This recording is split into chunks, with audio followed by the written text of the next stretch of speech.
Oh, wow. Oh, freaking hell. My heart, it's going like this. It's going like this. I can't take it. I can't. Like, this is actually awful. Oh, God, I can't take it. Oh, my gosh.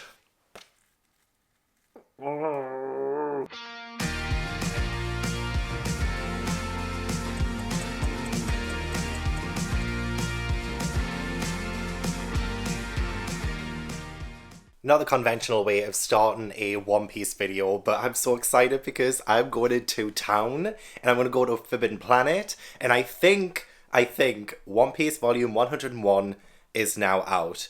And I've never bought a One Piece volume in person before. And that's because I bought all 100 of them off a seller off eBay, just for convenience sake. But I regret doing that a little bit because I didn't have the pleasure of going into an actual store, picking it up, and yeah, like that feeling, that amazing feeling of doing that, I need to feel it. So I'm going into town today to do that. I'm going to see if it's there. It should be there. It's currently, I think it's like January 5th is coming out. I mean, it's the 3rd.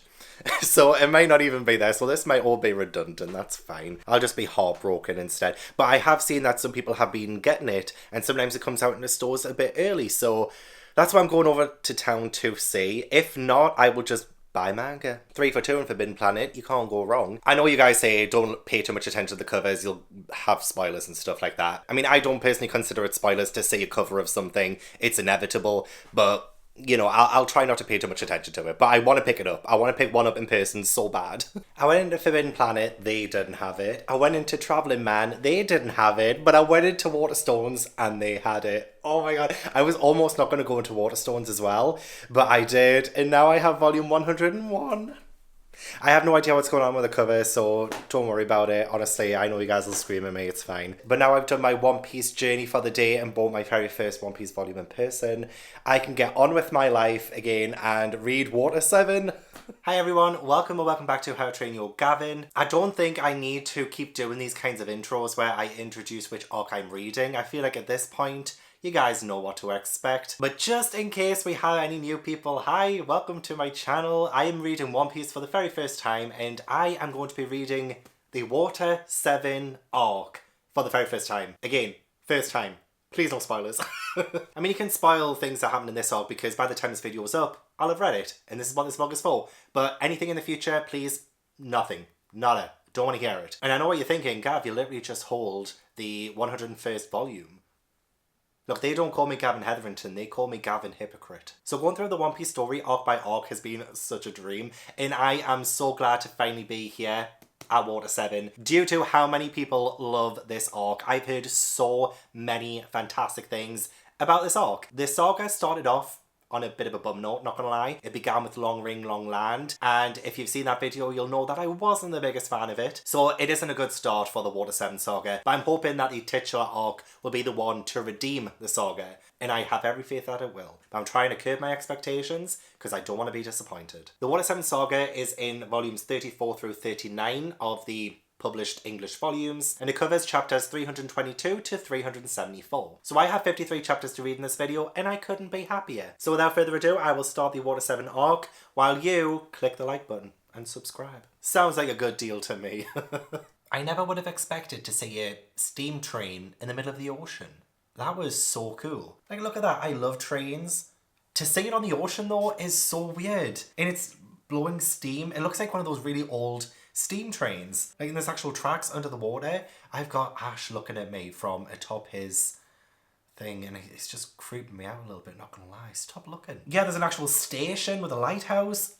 I love stuff like this. I really hope we get to board this train and actually, see what it looks like on the inside because it's so cool. Look, it's got like the little bridge and the tracks there as well. It just looks like a proper train station. Yeah, it's a sea train, also known as the Puffing Tom, which, I mean, it's an interesting name. Following on from what happened at the end of Long Ring, Long Land, we have Robin and Luffy, they're back to normal. They're not frozen anymore and they are, well, alive and kicking, thank God. The Straw Hats are just following the log poles, trying to get to their next location, and now they are definitely set for Water 7, the City of Water. And they meet a couple of people at this train station, the station master of Shift Station, Kokoro, and Chimney, Kokoro's grandchild, and Gombi, cat, but actually a rabbit. I love that. And their straw hats are told what the Say train does and where it goes and how it goes from island to island and it can deliver things. Like, it's such a cool concept. Honestly, I really do want to ride it. I love trains. But we haven't forgotten our goal, which is to find a carpenter, because we had I think at the start of Long Ring Long Land, they realise, oh, you know, the ship's getting damaged. We need somebody who will really help enhance the ship and make sure that it keeps getting repaired and things like that. And we also saw some of that in the G8 filler arc as well, so I like how that ties into it. But yeah, I feel like we're getting closer and closer to getting a new teammate. It feels like ages ago since Robin joined. Like, she feels like she's been part of the crew for ages now. And I know that's not true, because she only really officially joined at the very end of Alabasta, start of Jaya. And that was only a few arcs ago, so it feels like a million years has gone by. But honestly, a fantastic first chapter, because I love trains. I want to see if I can quickly squeeze in another chapter. In 15 minutes, I have a call with Trover Trip about the Japan trip that I'm doing in September. I have a link in the description if you want to join, or if you just want to check it out. Japan adventure, why not? So I'll quickly read the second chapter, see if I can squeeze it in. I've got 15 minutes, let's go. Right, I have a few minutes. So yeah, we have arrived at Water 7 quite quickly actually. It looks amazing. It's a beautiful place. It's very industrial, and it is actually floating on the water, and there is like a foundation under the water, of course, but it just looks like it's floating out in sea, and that's just, it's so interesting. Like, what a great concept. I love that Kokoro gave them a map too there, and Nami opens up the map and she says that it's really just tracks leading to this island, and it's Point of Water 7 and it says around here, and Nami's like, I see, and then throws it on the ground. He's like that's gonna help. I just love how much Nami makes me laugh. And she first is like, I see. That's not gonna, you know, it's just, it's brilliant. They keep trying to get into this place, but then there are people saying, oh, you're pirates, it's best to go that way. And then somebody else goes, oh, it's best to drop anchor over there instead, and stuff like that. So the Straw Hats have gotten in, and it seemed relatively easy, them getting there. But at the shipbuilding factory in Water 7, there is a pirate called Mikazuki. He has a bounty of 36 million berries. And it seems like a lot of pirates do come here in order to get their ships fixed up. So it seems like an actual genuine business. And this pirate, Mikazuki, is refusing to pay. And you have this like awesome scene of these carpenters, well, craftsmen as they call themselves. And when the pirate refuses to pay, they like beat him up. Pirate ways don't fly in the world of craftsmen. So I wonder if one of these will be the new Straw Hat. The sort of main craftsman in all of this is a guy who is smoking. I don't know his name yet. I don't think we need another smoker on board. I feel like Sanji and his smoking habits are enough on the ship. So we don't really need someone with a constant cigarette in their mouth. But Galila Company, it's called in the English translation. They are not going to stand for the shit that the pirates fling their way. But it'll be awesome for Luffy to get the ship repaired there. They do have a letter from Kokoro so that Luffy can give this letter to the carpenters, the craftsmen, in order to help fix the ship. But I'm already sold on this place. I love the architecture. I love how it's surrounded by water and it uses water, and there are fountains, and it looks gorgeous, absolutely amazing. And it seems like at the minute the Straw Hats might have it pretty easy here. Mainly because business is in the forefront of everyone's minds. And I think as long as you pay and as long as you follow the rules of this place, you should be fine. But then again, I don't know, because every single place I've gone to, troubles are brewing. That was a very good chat about Japan, but I just couldn't wait to get back into reading. We can't just have a nice leisurely day out, can we? We ended the chapter with Zoro asleep on the ship and somebody, no idea who, in fact I think it was two pirates or two people, they might not even be pirates, about to attack him, but Zoro defends himself and they were like, oh my god, I thought you were sleeping. Like, why would you try and kill a sleeping man? What's wrong with you? I'm getting a bit weirded out by these people in masks, because Luffy, Nami and Usopp are going through the town. They've now decided, they've been asleep, they've now decided to play as soon as I've started talking. They're in town with all of this gold, and they have to get these bulls, which, I mean, they're called bulls, but they're sort of just like transportation through this town, because yeah, the ground is pretty much water, and they need to use it to get from place to place. They're kind of like horse creatures that swim with a sort of boat on their back. It's really weird, but so cool. But yeah, there were these people with masks on going through, and the masks are beautiful, but there's also kind of unnerving quality to them. They're almost like too perfect. Like, what is it they're hiding? You know, when you see masks like that, you just think, yeah, they're covering something up. What is it? And it seems to be something, well, and at the minute, like, it hasn't really been pointed out too much. But Nami did notice that there were more that were around. That's just kind of sinister. I'm not gonna lie, it's really scary. I wouldn't like to have those kind of masked people around while I'm in this town. It was funny when Luffy was just showing the guy who gave him the bulls the gold, like just willy-nilly. And I was just like, why would you just show someone? And Luffy's like, well, it's not like we're going to have less of it if I show it. It's just like, who gave him the money? I mean, it's probably a good thing that Nami doesn't have it. She would somehow be able to, I don't know, steal her own gold, you know? But like with Luffy having the gold, give it to Usopp. I feel like out of those three, Usopp is probably the best one for the money. But yeah, they're actually on the way to the shipbuilding center. And it's just so cool. I just love the fact that they are in these sea boat bull things. And I'm sure they say moo. So it's a cow? It's just bizarre and it's just random and just so freaking awesome. I'm loving it already. I feel like I already love this place more than I love Skypiea when I got there. And I think I'm just so relieved that I'm not reading Long Ring Long Land right now. Like, this is already so much better. Preparing for greatness. So the Frankie family that just ambushed Zoro, or were just trying to get the bounty on his head. They're a really weird looking bunch. Like, seriously, so weird looking. And they thought that they could beat Roronoa Zoro. They were a little bit too ragtag to take down Zoro. I love how they were just like, no problem for him. Just seeing this panel at the bottom, where they're all just being kind of flung into the sky.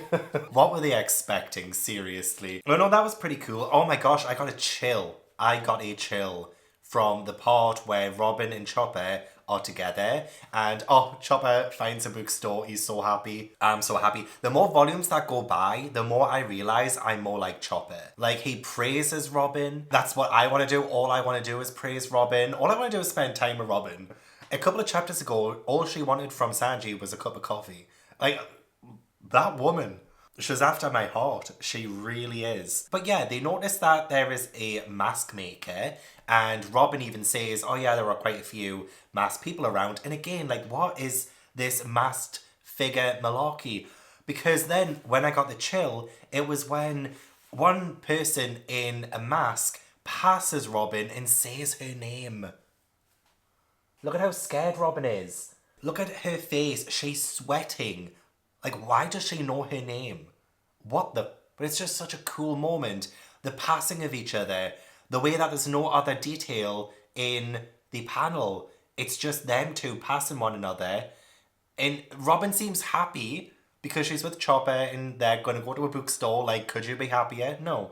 And then that one moment, Robin, it's changed everything. I feel like something has happened there that's just changed everything. And I can feel it in the absence of other detail in that panel.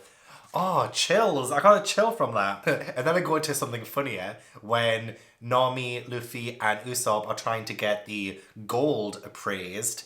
And the guy there is trying to give them a price that is well below what they're supposed to get. And Nami being the little hustler, gets them what they deserve. 300 million berries. Oh, but the moment when Luffy almost dropped his in the river. Like, seriously, I'm glad they took the suitcase off him because he is not to be trusted. I'm very, very sorry. Oh, bless him. They do beat him up. The way that they just beat each other up casually, and 1 minute they look black and blue, they've got bruises all over themselves, blood running down their faces, and then in the next panel, they're fine. I just love it. I wouldn't love that to happen in real life, of course. I wouldn't want my friends to just randomly beat me up whenever I do something silly, because then that would happen all the time. But yeah, we are still on our search for Mr. Iceberg. Mr. Iceberg, I haven't mentioned him yet, but apparently he's the mayor of Water 7.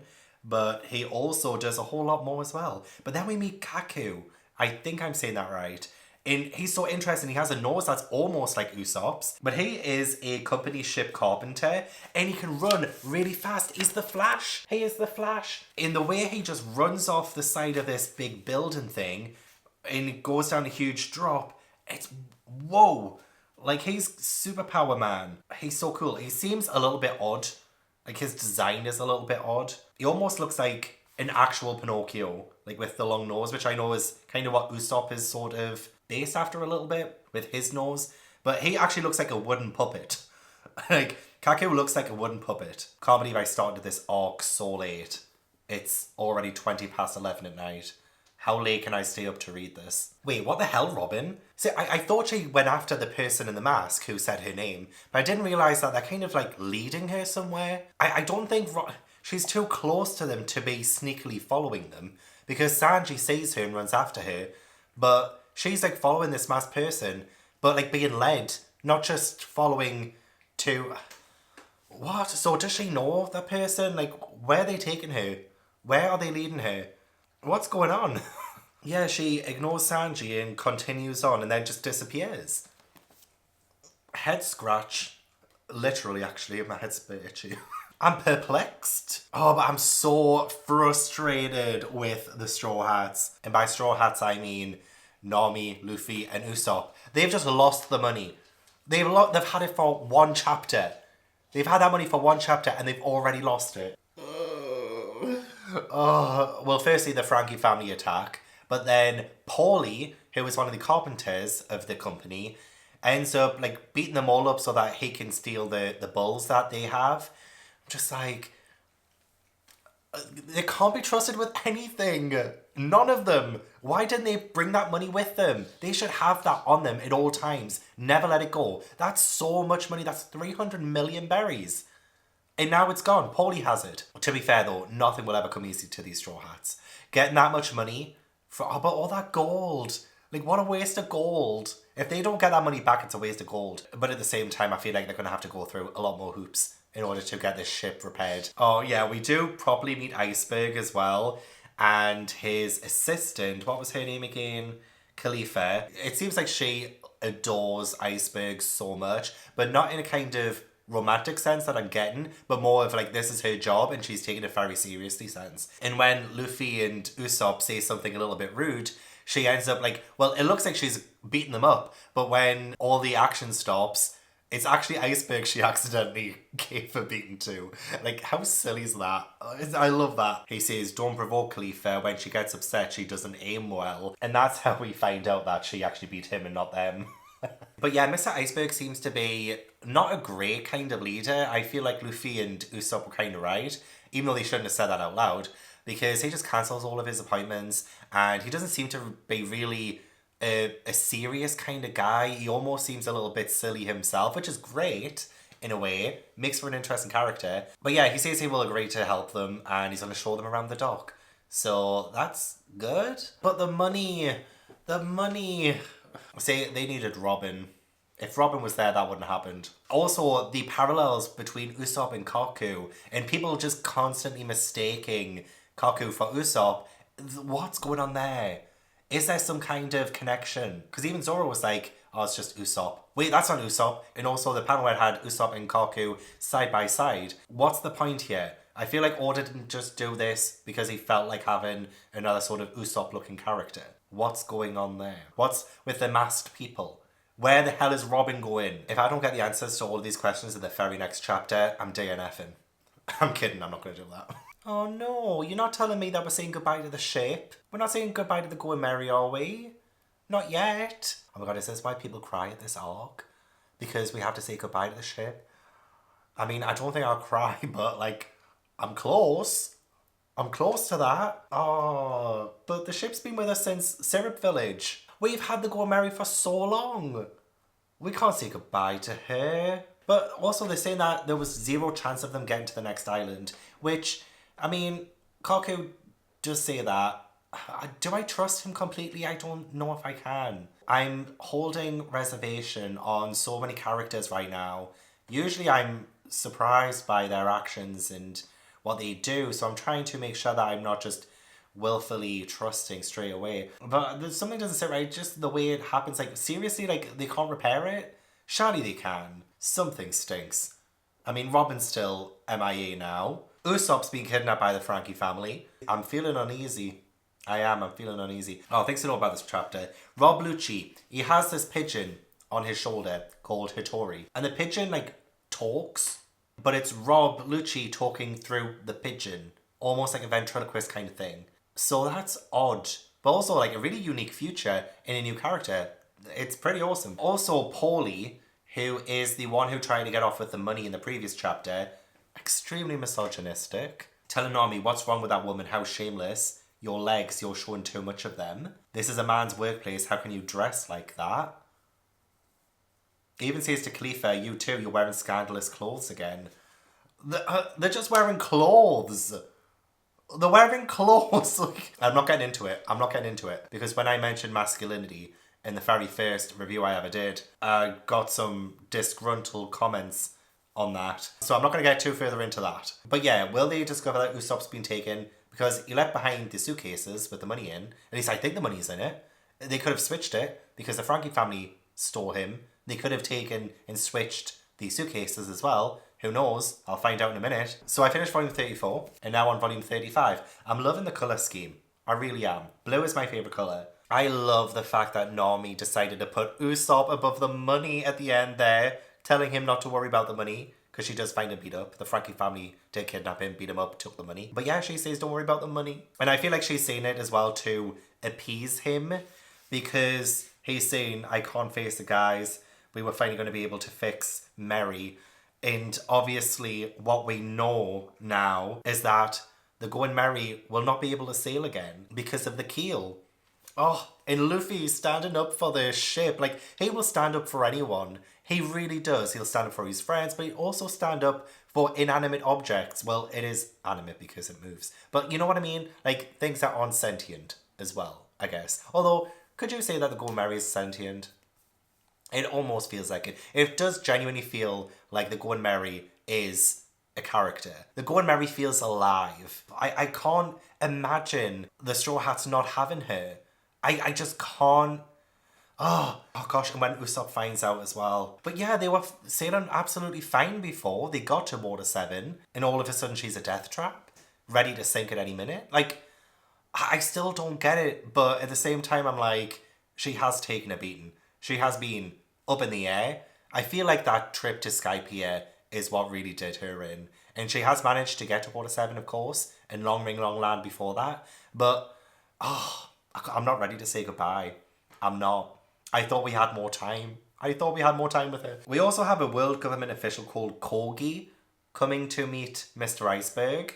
And Iceberg does want to see him. He is acting like a child. He's not acting like a mate at all. I don't know how this place is, ran the way it is. Oh God, when he says, no one can repair it any further, your ship is just waiting to die. It's nothing more than a stack of wood. And even Nami's like, hey, you don't have to say it like that. Oh, I'm getting emotional. I can't say goodbye to the ship.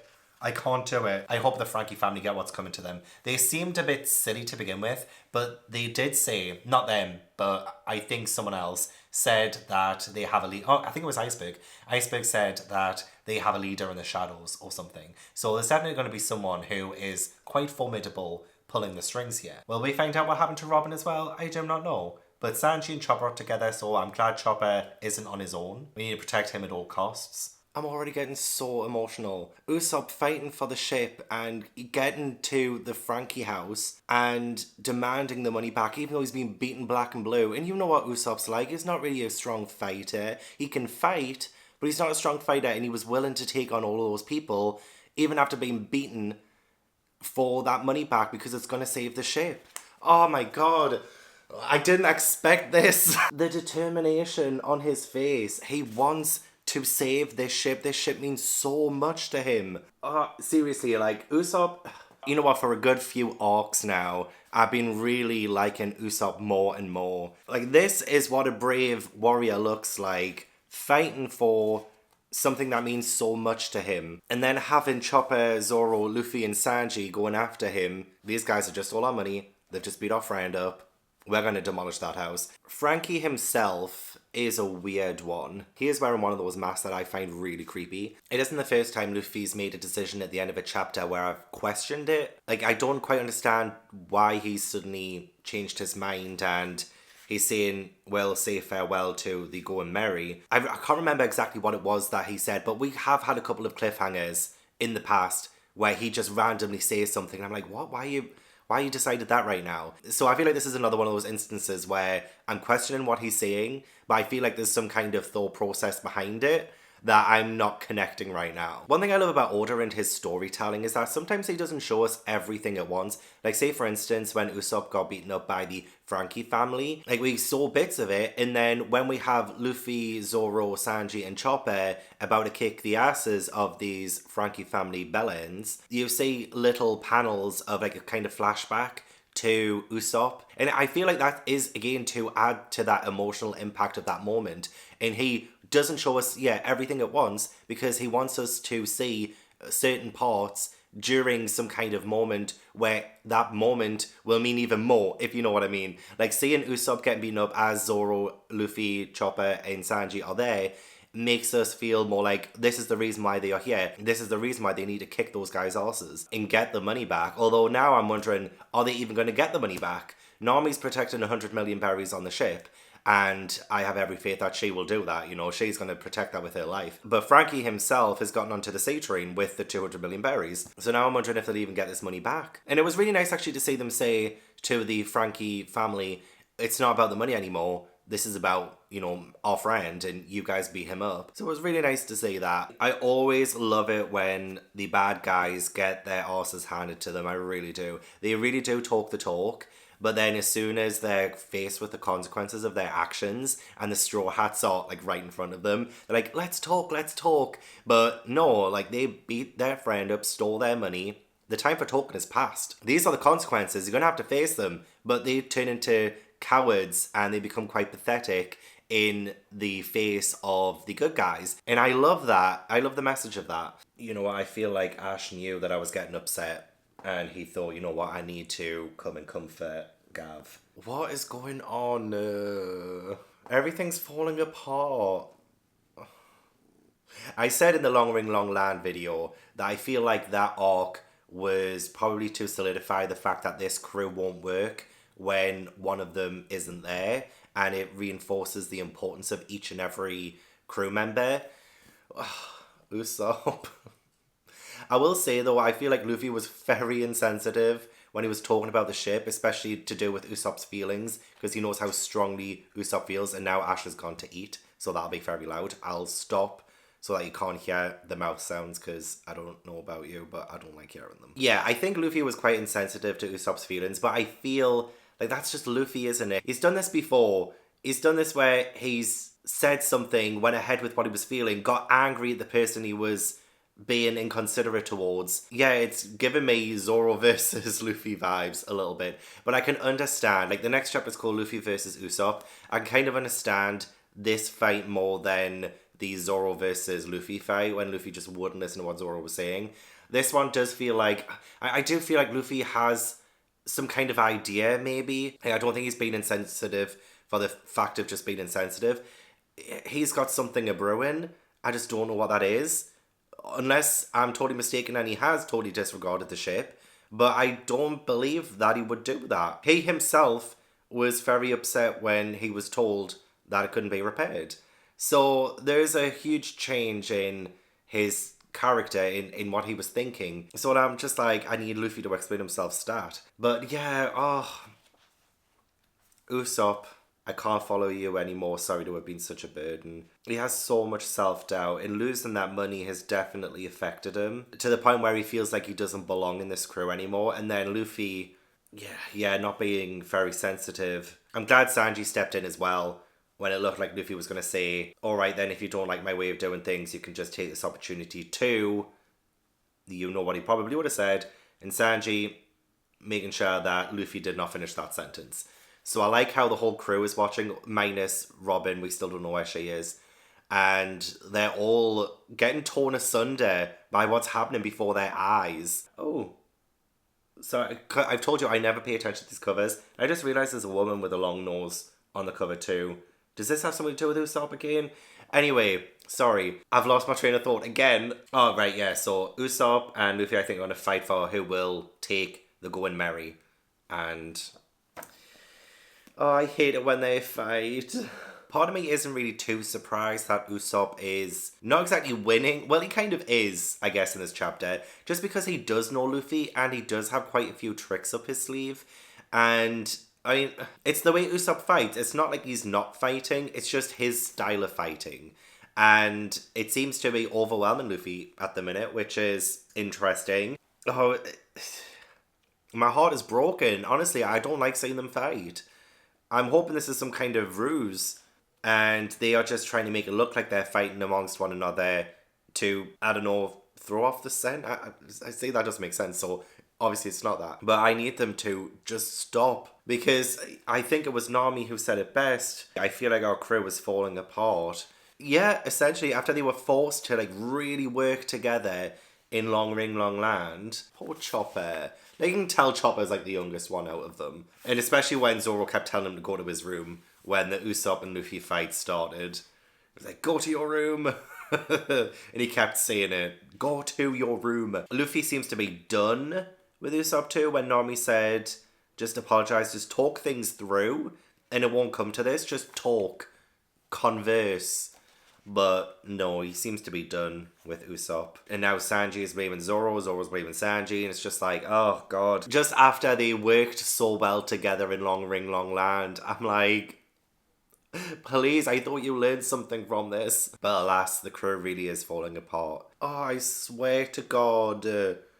Why does Oda do this? Like, the little flashbacks during and after the fight of the times with Luffy and Usopp, and then the times with the ship as well, and them getting the ship and how excited they were about the ship. Oh, this is ridiculous. This is ridiculous. It's a ship. Why do I care so much? Because it split them apart. Ugh. Even Luffy at the end. I mean, Luffy wins the fight, of course, but Usopp really did put up a fight because he just loves this ship so much. This is too much. Zoro, that's the burden of being a captain. Don't doubt yourself. If you start becoming unsure, who can we have faith in? Let's leave the ship to him. This is it for us. We can never return to this ship. Oh, God. This is like prolonging my pain. Like, it's not just them getting rid of the ship because it's no longer in use. This is prolonging. It is like a slow death because there's so many chapters where they're talking about having to give the ship up and the decision that they have to make, and it's like prolonging the death even more, and it's hurting. The last panel with Luffy, Usopp, and Chopper crying.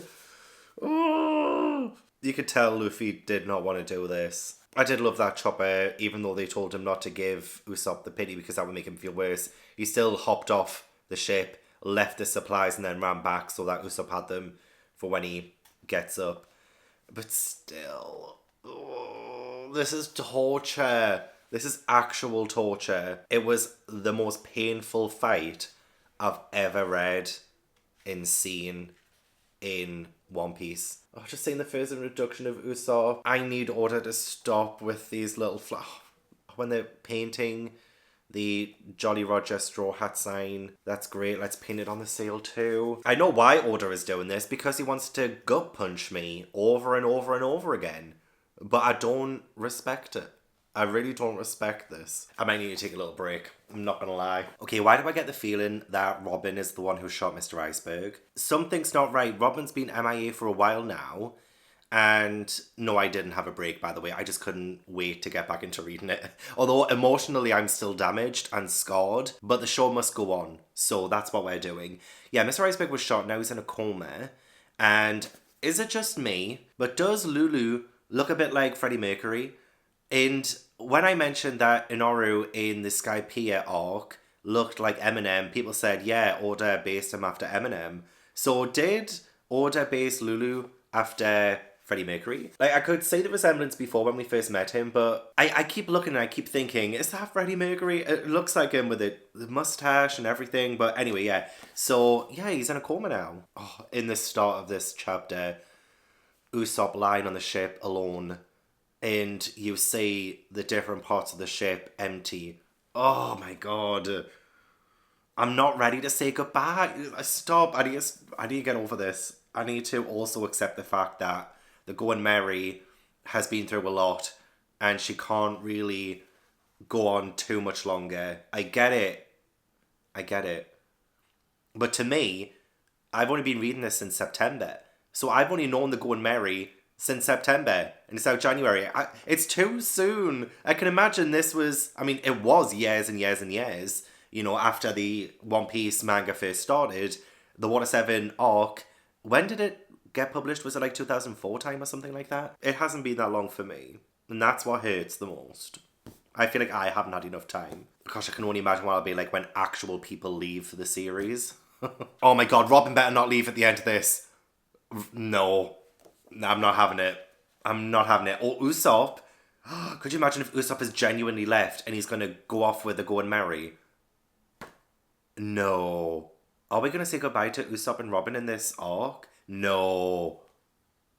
Okay, I need to read on. I was going to have a break, but no. I mean, I've got to hand it to Frankie. That is one way to make an entrance in, well, I guess Luffy's life, since they haven't really formally met yet. But to have that kind of, like, the music and things playing, and then they have this kind of sheet where they're being hidden, and it's very showman. And there's music, and everyone's like, we don't want to hear, just disappear, and just, like, get off the island, stuff like that. Like, it seems quite funny. But, I mean, in amongst all the seriousness, though, it's so jarring, but also so One Piece, so I love it. But Frankie just looks like some kind of beach boy person in a speedo. And there's the woman with the long nose, Kiwi. And Mozu, they're Frankie Family Square sisters. So are these some kind of like performers? And I think I might be right about Nico Robin being the one to shoot the mayor. However, I mean, she was there. He does regain consciousness and he says that there was a guy with a mask on. The other one was a tall black-haired woman, those sharp eyes. It had to be Nico Robin.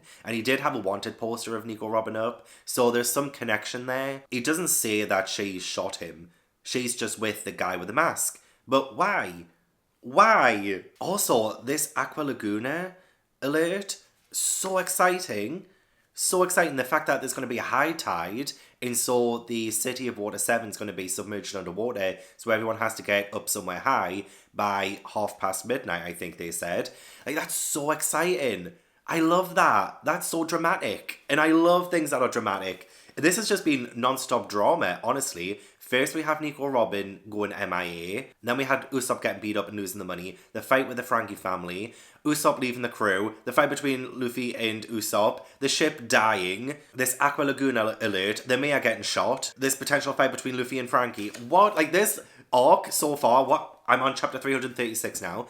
Like, this arc so far has been, like, non-stop. Absolutely non-stop. Loving the action of it, but I just can't wait to see this Aqua Laguna. It does apparently happen a lot, so this is a regular occurrence in Water 7. But it's great building of this actual city. It's like something else that's unique to Water 7, and the whole... Yeah, since it is on the water, you would expect it to have to suffer from that as well. It's just such a unique... every single place we've been to has been unique. Oh my god, I love it so much. Aye, the plot thickens, doesn't it? Is there anybody who isn't gonna fight Luffy in this arc? Or is everyone just gonna be out to get him? Now we also have the Galila, it was called in here, but I feel like this might be just an English translation. They might not actually be called that. Lulu and the team, who we met a good few chapters back, who we haven't really seen much of since, are now after the Straw Hats because they associate Robin with the Straw Hat because, yeah, she is a Straw Hat, but because they think that Robin shot the mayor, which part of me now is wondering, did she actually do it? Was it the masked man? But now all the Straw Hats are in trouble because of it. So that's not good for them. Frankie is also a cyborg.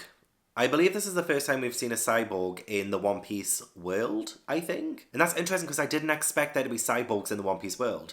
And Frankie is quite formidable too. Can breathe fire. He's got some kind of like gun in him so he can aim at Luffy, and he can swim. So it's like, he can do it all. He can do it all, and he can sing and dance. So he's a triple threat. And the mayor, when he was theorising why would the Straw Hats do that, it can't just be because he said they couldn't repair the ship. It must be something to do with something he's hiding. So he's hiding something. And it must have some connection with Robin. Because the Straw Hats will have no idea what it is that he's hiding. They don't care. They don't really know the guy. I think Robin was MIA from this entire volume. I think she was, I think this entire volume we haven't seen one part of her. So hopefully in volume 36, which is the one I'm on now, will shed some light. She's on the cover. Oh, that's a freaky mask. Okay, don't pay too much attention to the cover.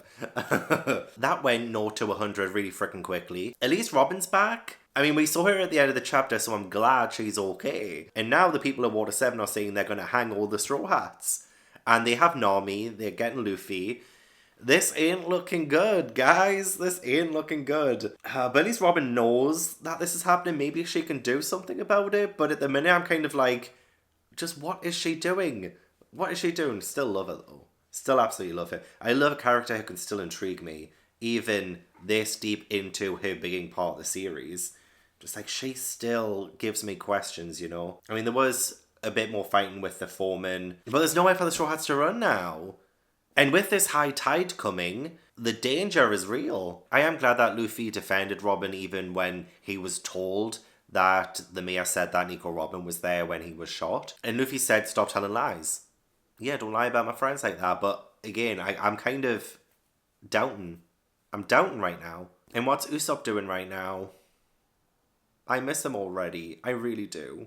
Oh, cool. Kokoro and Chimney are going to be arriving at Water 7. I actually have missed them a little bit. I really did love their introduction. I don't know what they're about, but I like their vibe. I do. Luffy and Nami did get away. Frankie destroyed the ship dock. The Galila company are still after the Straw Hats. They didn't win the fight, but they did beat Luffy pretty badly. Poor Luffy, seriously, all he's been getting done to him in this arc is having a lot of violence done against him. He hasn't had a break. I mean, even Nami and Usopp beat him up when he almost lost the money. Pretty much everyone's beat him up in this arc.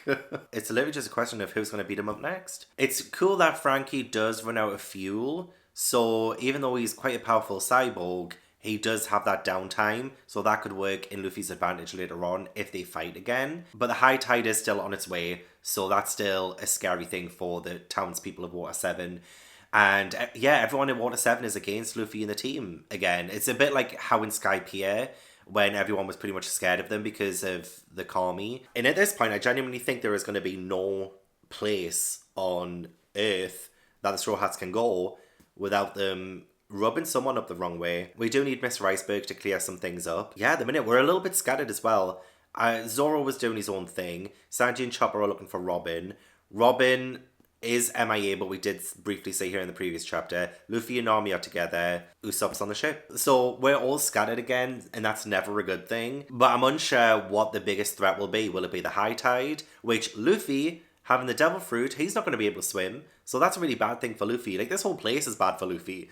Not just the fact that he will drown, but just like everyone is fighting him. In 2, the ship company people are after the Straw Hats. The mayor's against them. The entire town is against them. Who else can they piss off next unintentionally? Who's left? The granny? What in the world is CP9? Robin is with a guy who we can't really see because he's in the shadows. He's commending her for a job well done from the night before, which you would think was the mayor getting shot.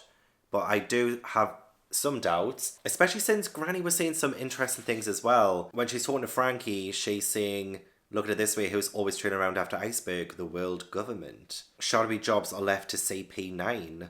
So is Robin part of this CP9?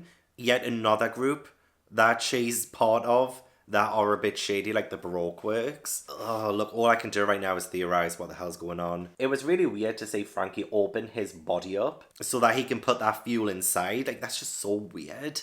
But obviously he's a cyborg, so fair dues. The mayor wants to see Nico Robin, though. He asked Luffy a favor. I want to see Nico Robin one more time. One more time. What is it that CP9 are after that the mayor has? I love how Nami was telling Luffy to be extra careful. Figure out where Iceberg's room is. Don't make a move until you're sure the coast is clear.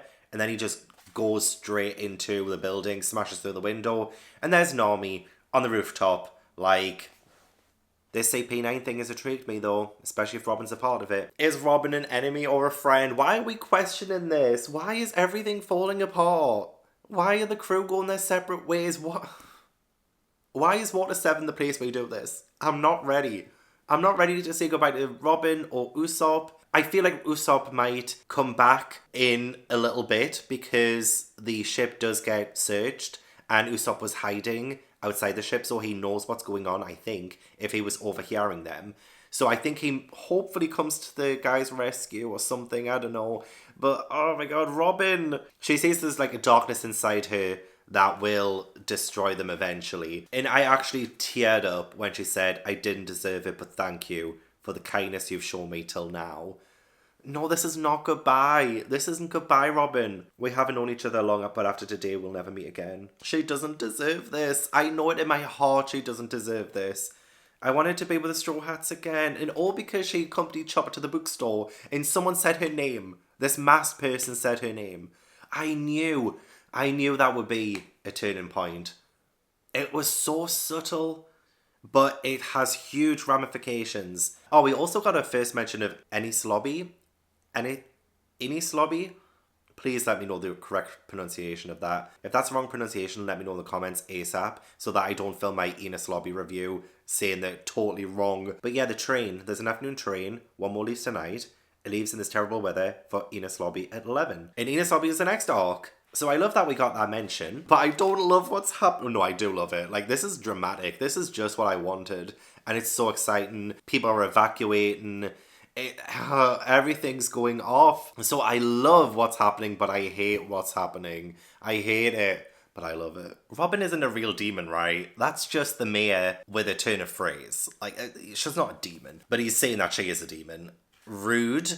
But also, I love the fact that this Water 7 arc is bringing to life the actual town, like the actual townspeople. You see them going by their day-to-day lives, but the conversations that they have, so they are worried about the Straw Hats, and you can see them conversing with one another, saying, how many pirates do you think the Straw Hats have? I've heard it's like 3,000 men, stuff like that. Like, they do really feel alive, and this town is just buzzing with people, and I love that detail of this arc. I love that Usopp went to get more supplies for the Going Merry, and even though he didn't really have all that much money, or like not enough really, and he's carrying all of this heavy stuff by himself, he's still doing it. He is still showing so much love for this ship, and it's still breaking my heart. But it was such a nice touching moment when the shopkeeper gives him some rice balls because he notices that he's been beat up and he would probably be hungry. So that was really nice. Like, the people of Water 7 aren't bad people.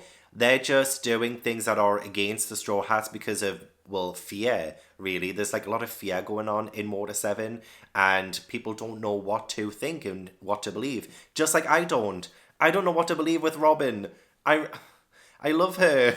Like, I can say that for certain. I love Robin. So hearing all of this stuff about her, not being sure where she fits in this puzzle, is really tearing me apart. I hate doubting Robin, but it seems like people keep trying to force me to doubt her. Order is trying to force me to doubt her. But I just have to maybe trust my instinct and know that Robin is a good person. She really is. They do think that Robin will try and go back to the mayor that night and finish him off. So they're going to try and intervene. But there are guards at the mayor's door, and it's going to be a really hard job to do. So there's a lot riding on what's going to happen. But again, we have that high tide coming. So yeah.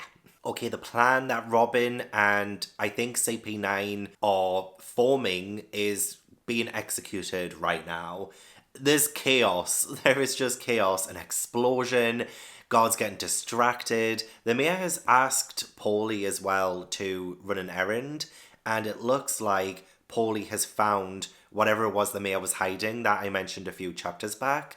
I have no idea what it is, though. He just opens a sort of suitcase and pulls out, I think, what looks to be a roll, maybe a map rolled up, something rolled up.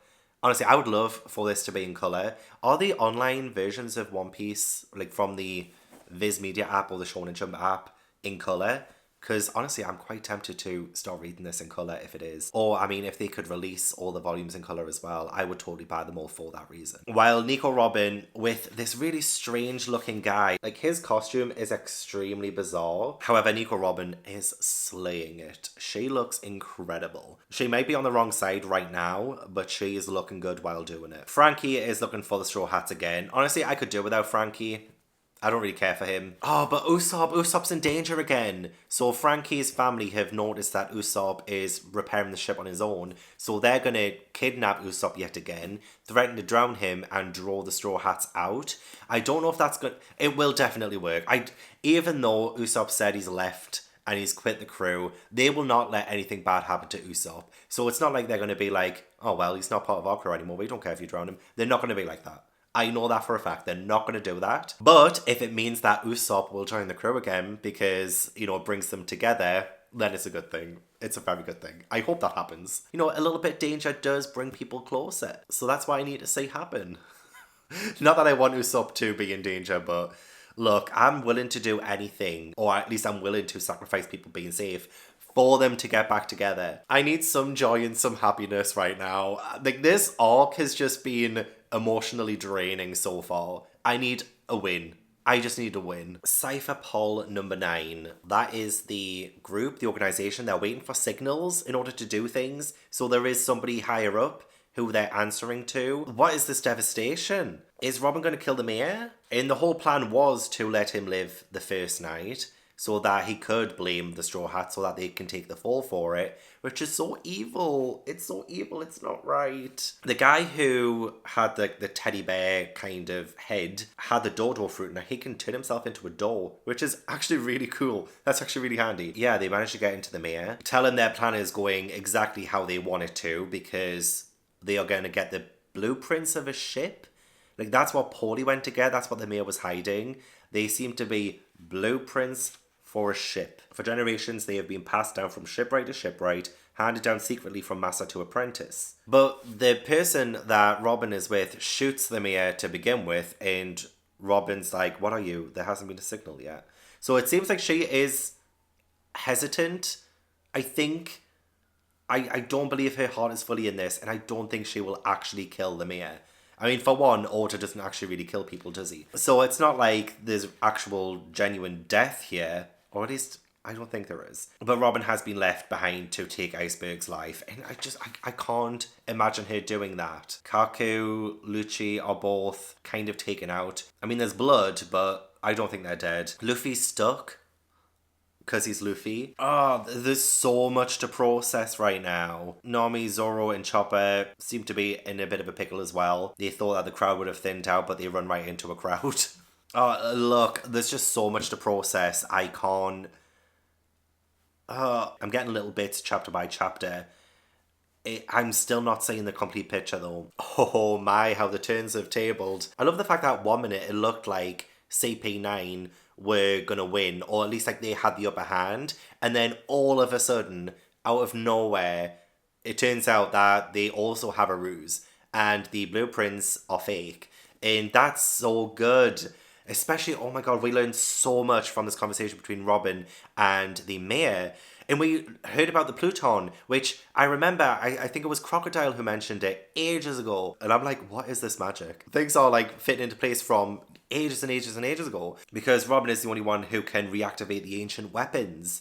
And the poneglyphs are all part of that. Simply knowing of their existence isn't a crime, but in all likelihood, the only person in the world now who can decipher the writing is you. That's why the government put such a high bounty on your head, even though at the time you were only an 8-year-old girl. So she could literally destroy the world. That's what he's saying. Oh, her power, honestly, again, Robin is just getting that much more interesting. So CP9 was an actual organisation working for the government. I am a little bit confused, but I know everything will be spelled out for me pretty soon. But the mayor does want Robin dead because nothing good will come from a weapon. You can't expect weapons to bring peace to the world of mankind.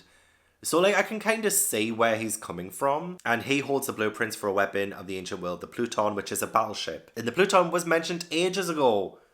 So it all connects. I know you guys tell me this all the time, that Oda does things purposefully, but, like, this is just too good. So, all this poneglyph hunting, finding out the weapon, the ancient weapon, everything is getting more and more developed. This is a genuinely fantastic story, and I think I'm only like halfway through or something. I still have ages to go, and I need to charge the camera as well because it's going to die. So I think now I will have a break, but just know I can't wait to get back into it. I've only got 2 chapters left of this volume as well. but I don't think my camera will hold out. Oh man, I just want to read. Well, I was just about to start recording because I've just finished the chapter. Oh my god, I am gobsmacked. However, firstly, I got a knock at the door and my card game pocket binder set came. And I really wanted the manga version one, but it's sold out. And these are getting harder to get hold of, so I was like, well, I have the cards, but I can't open them yet. So I should have the binder for it too. So this is the one that I got because, yeah, the manga one's sold out. But yeah, this is so I can put all my cards in when I'm allowed to open them. And it has another pack in there too, another booster pack. So that's cool, that's so awesome. So another reason why I really want to catch up with One Piece is so I can open my cards up.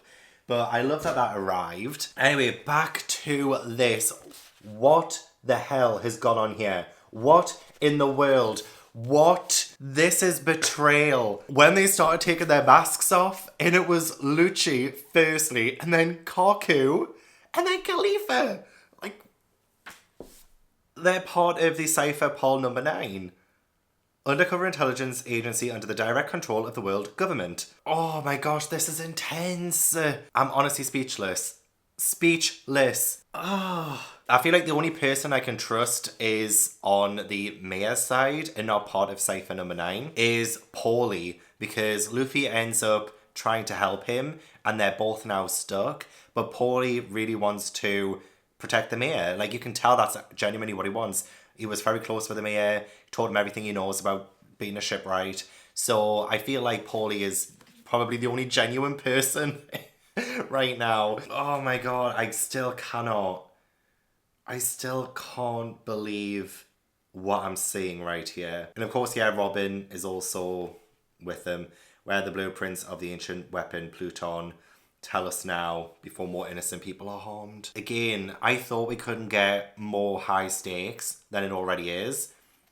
I wasn't expecting them to be part of Cypher Pol number 9. I'm speechless. I don't know how much more information I can take in. Everything's coming at me at once. This is feeling like the sea train is speeding right at me and it's about to knock me over. So Frankie is the one with the Pluton blueprints. Like, does he actually have them? Because they figured it out. Lucci used Mr. Iceberg's pulse to work out who has the blueprints, the real ones. And I'm just like, Frankie. I mean, it makes sense in the fact that Frankie is quite a big part of Water 7. And he was in an accident, 8 years before? So is that why he's a cyborg? Was he like an actual human being? And he was in an accident that was so bad that they had to save his life by turning him into a cyborg kind of thing? Is that the deal with him? Because that's really interesting. That actually makes Frankie feel a lot more three-dimensional, I guess. Every single chapter I find out something huge.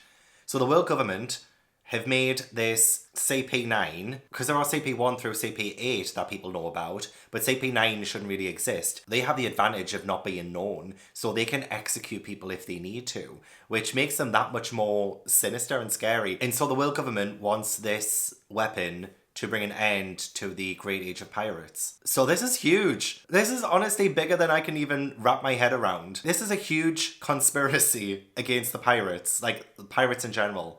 Not just the Straw Hats. The Straw Hats are involved. They are involved in the piracy. But like all pirates, an end to just all pirates in the Great Age of Pirates. The world government, this is too much. This is too much for my little brain. And here I thought we were going to get a cutesy story. No. No. So yeah, consider my mind blown. CP9 are incredible. The way that they deduce things and the way that they're working together. 5 years they've been working for Iceberg. 5 years. Although one of them is the owner of the pub, but I don't really know too much about him. It's almost like Syrup Village, how that guy, I can't remember his name, pretended to be the butler for so long. But like, this is like on an even better level. Like, this one fits. This one like makes so much sense. I'm just, what? Oh my god, this is huge. This is huge. Finished volume 36 though, so now I am on volume 37. This one feels a bit thicker. Oh no, there's black pages here, so that means there's a backstory coming. Oh no. Is this Robin's backstory? Please tell me it is. I want this to be all about Robin.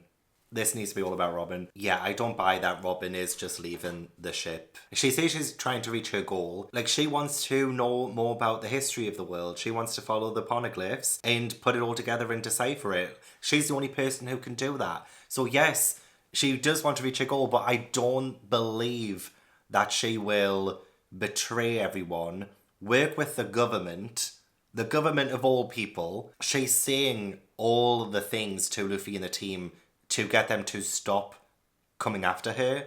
And I feel like that's what she's trying to do. She's trying to protect them from following her, from whatever's going to go down with them. And I just don't buy that she will join the government forever. She belongs with the Straw Hats. A little bit of a fight between Luffy and Lucci, but not really too much to note about. Going through the betrayal again. Now Paulie knows that he's been betrayed by his friends, his comrades. So now he definitely will have to team up with Luffy in the team. So already, like, so many dynamics have shifted. So many different teams of people are together. And it's just going in a totally different direction than I expected. What is this CP9? Why can they do these incredible things? They have such incredible power. And is Lucci transforming into a beast? Like, he's just oh my god, that's terrifying. That's actually terrifying. And the place is about to blow. Just sprinkle that in there. Because things can't turn to shit any more than it already is. Robin got away. Oh. Even after they were calling after her, look, I was not expecting this whole CP9 stuff and it to do with the world government. I'm still reeling off that. This wasn't really a big chapter in terms of getting any more new information, although you do see a lot more of the CP9's powers and just how formidable they're going to be to fight against, which is probably my word of the vlog. Formidable. But to see them make short work of the Straw Hats and then for Lucci to transform into a beast at the end. What? Let me just quickly sneak ahead. Oh wow. Okay, I need to stop because that was bad for me. I shouldn't have looked ahead. But yeah, so he is transforming.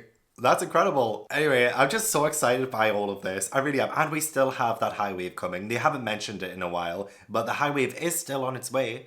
And this place is about to blow. Look. Water 7 is not boring. Water 7 is the least boring thing I've ever read. Ever, of anything. I don't know if I can take it. And I still have like 20 odd chapters to go. Freaking hell. A leopard. A huge leopard. With amazing hair, not gonna lie. He actually looks really cool in this like leopard form. Huge leopard form. It's not even just a leopard, he's huge. Oh, and his powers are, you guessed it, formidable. What? Zoro can't get a hit in, Luffy can't get a hit in. That finger pistol move, deadly, lethal. He needs to stop doing it because everyone's just getting blasted by it. Nami's been arrested, Chopper got buried under some rubble, Luffy and Zoro got blasted away.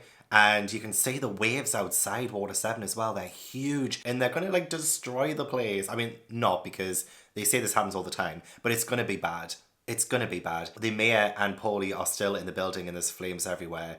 And yeah, Nami has been arrested. But no one's going to believe her. No one's going to believe what happened. Oh, freaking hell. My heart. It's going like this. It's going like this. I can't take it. I can't. I'm on chapter 350 now, which is a great milestone. 350. Where's Sanji?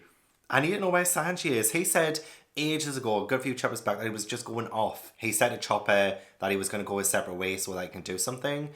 Where is he? I need to see him. But hopefully he is, you know, taking stock. He's got a plan. He's going to get them. I don't know what's going on. But the scariest part was the very end when Lucci says no ordinary citizen can defy the will of the world government. Even if the Straw Hats beat these guys, how are they then going to go up against the world government? I mean, the government is scary enough in real life.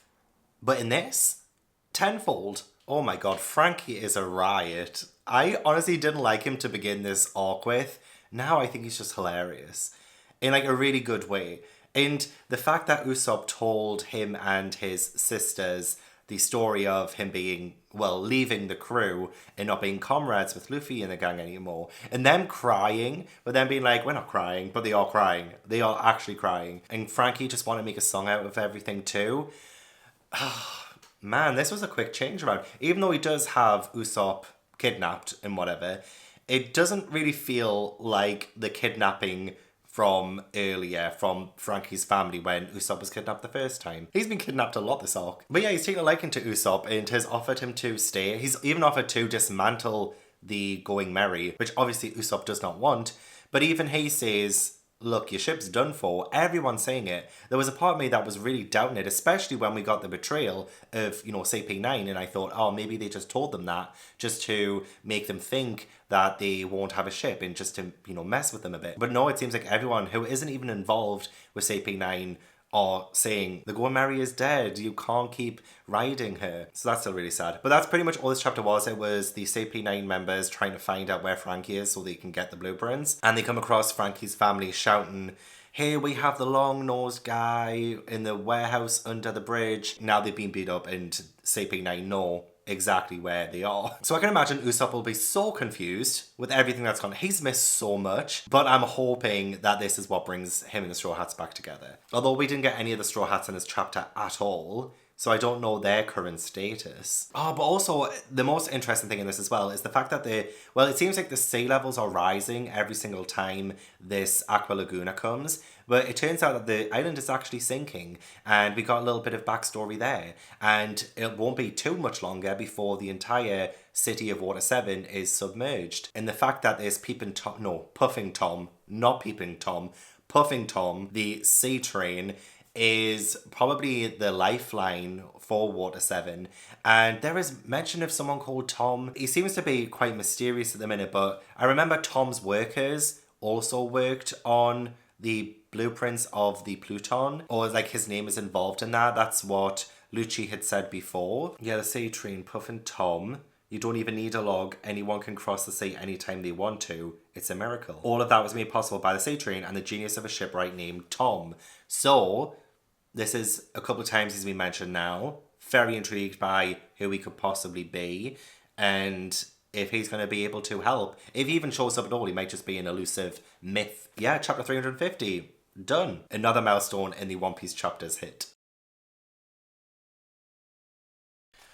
Oh, God, I can't take it. Oh, my gosh. Oh. We got more about the ship, and remember, was it back in Skypiea when there was that mysterious figure on the ship that was hammering? Oh, we got a bit of an explanation for that, and it hurts so much.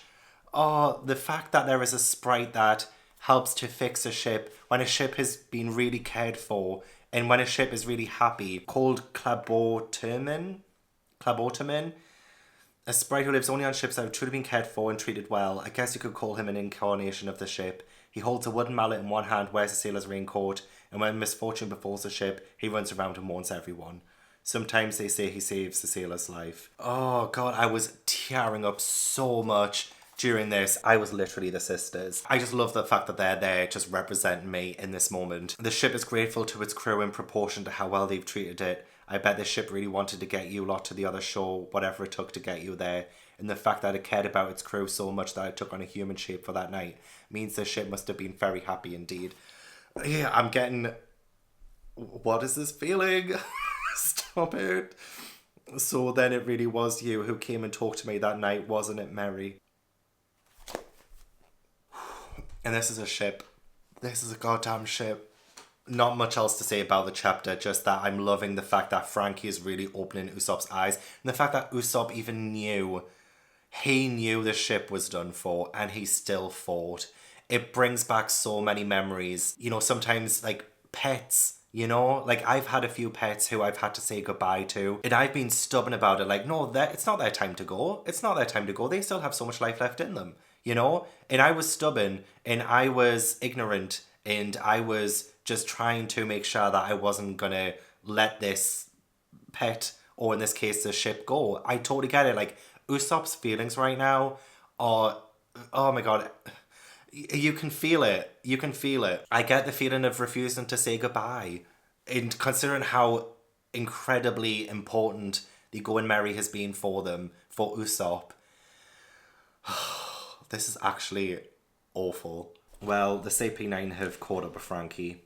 and Usopp. It's going to be a solemn night in the Gavin household. So Iceberg and Cutty Flam, aka Frankie, were apprentices to Tom. Tom's workers, they're called. Is that Granny in the background as well? Was she one of Tom's workers? I'm just calling her Granny. I know she has a proper name. What is it again? There's just so many characters to remember. Kokoro.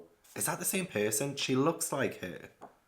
I think it is. And she knows more than she's letting on. Her and Chimney, her granddaughter, I think she is again, are in town, but they haven't really done much. Well, Granny seems to be quite friendly with Frankie, and she did say that she used to be drinking mates of Iceberg. So, yeah, I think that's her. And there are a few other people in the background that I can't really... Wait, that's the frog. The frog from the very first one, from the very first chapter, who jumps in front of the train and tries to stop it. Why? Why was it trying to stop the train? I'm sure that's that frog. And the guy in the middle holding the paw must be Tom. I'm not 100% sure. Okay, CP9 have found Frankie and Usopp and have beat Frankie. And they know that he's got the blueprints. They found a room, a drafting room, and they're looking through it now. So yeah, sorry, going back to the stuff about the going merry. And I know I will probably shut up about this, but still, we're having these great conversations about it. And because Usopp is so stubborn and he doesn't want to let go, even though he knows it's a problem, doesn't want to let go, I don't blame him. But Frankie's saying, don't you get it? It's hot on the ship too. You're going merry like to you people enough to appear in human form, right? Think about how you'd feel if your stubbornness caused it to sink in the middle of the ocean with all of you on board. Do you really want to put this ship you love in that kind of position? Yeah, like, if it's time to let go, it's time to let go. Give her a graceful death. Yeah, oh my god, it still hurts. It still hurts to talk about. And again, the fact that it is being dragged out like so long, but I totally get it. Like, I want this to be a huge decision. I want this to cover and span many chapters because this is not an easy decision. And it just makes Usopp feel even more real and likable and emotional.